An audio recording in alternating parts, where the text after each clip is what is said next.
Hi, my name is Sean Brandon Jr., born and raised in Los Angeles, California.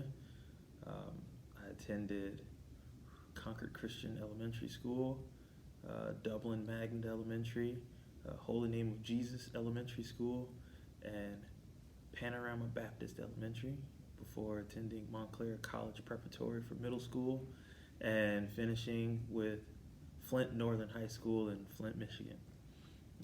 Also, recent graduate of Oakland University with business administration. I am a media specialist for Wise and Perry Early Learning Center. I'm also the Ypsilanti Community High School track and field head coach for both boys and girls. And I'm also the Ypsilanti Middle School head football coach. All right, next story is called Magic Ramen, the story of Momofuku Ando, written by Andrea Wang.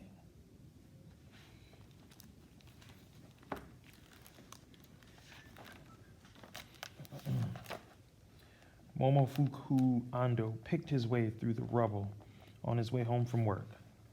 Even though World War II had ended over a year ago, much of Osaka, Japan still lay in ruins. Across the street, a long line of people wound down the sidewalk. It was winter, and they shivered in their raggedy clothes. What are they waiting for? Ando wondered. At the head of the line, billows of steam rose from a shack. Inside, a man was selling ramen noodle soup. Bad harvest, rationing, and war had made food scarce. The poor ate grass and bark to survive. Orphans scrounged through garbage for something to eat. Those lucky enough to have some money waited for hours and paid outrageous prices for a meager bowl of ramen. Ando went home, but he couldn't forget the hungry people. The world is peaceful only when everyone has enough to eat. He realized. Ando decided that food would be his life's work. He started a business making salt. He caught and dried fish. He created nutritious food for people who were sick. With every new product, every new job, and every new business, Ando thought about the line of starving people. He thought about them for over 10 years. Then, one of Ando's business deals ended badly. He was penniless. Once again, Ando remembered the thin and hungry people. Wouldn't it be wonderful, he thought, if whole families could have noodles whenever they wanted? No more waiting in line in the cold, no more high prices, no more empty stomachs. He dreamed about a new kind of ramen. His ramen wouldn't be like other noodles. It would be more nutritious. In a shed in his backyard, Ando mixed flour, salt, and water together. He added eggs. He added powdered milk. He even added spinach. Nothing worked.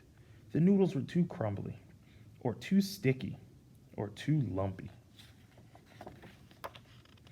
Ando kept experimenting with different ingredients. One day, he cranked the handle of his noodle making machine and tested the noodles that came out. They didn't crumble, stick, or lump. It was just the right mix of ingredients. Ando realized the key to the preparation of food is balance.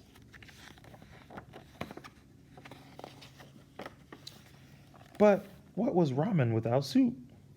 Ando remembered the cold and hungry people. Chicken soup warmed up cold bodies but took hours to make. His ramen would be tasty and easy to cook.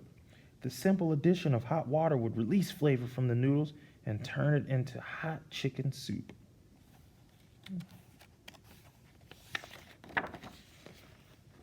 Ando kept experimenting. He used chicken soup to make the dough. He brushed seasonings onto the noodles. He dipped the noodles into soup. Once again, nothing worked. The noodles were too brittle, or too soft, or too soggy. Ando kept experimenting with different methods. One day, he sprinkled noodles with soup from a watering can, then tossed and separated them. The noodles soaked up the soup and dried. It was just the right procedure. He added hot water to the dried noodles and stirred. The water now tasted like soup.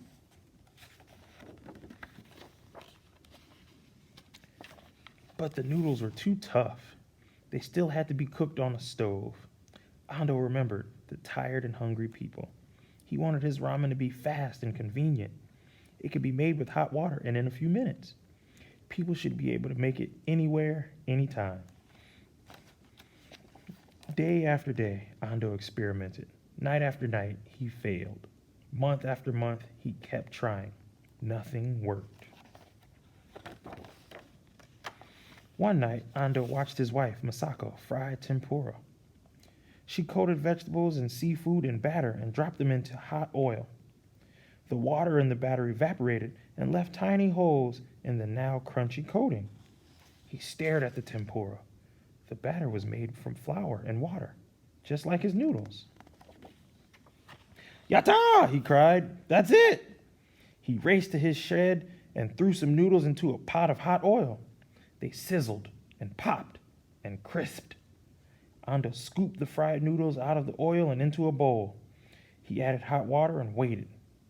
The water seeped into the tiny holes and softened the noodles. 2 minutes later, he plunged a pair of chopsticks into the bowl. He stirred and slurped. The noodles were tender and chewy. They floated in a bowl of hot and tasty soup.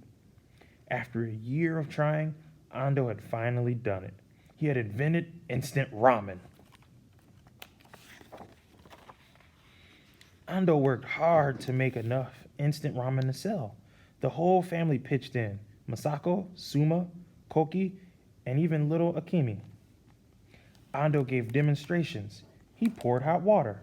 He waited 2 minutes. Maho no ramen, the astonished customers explained.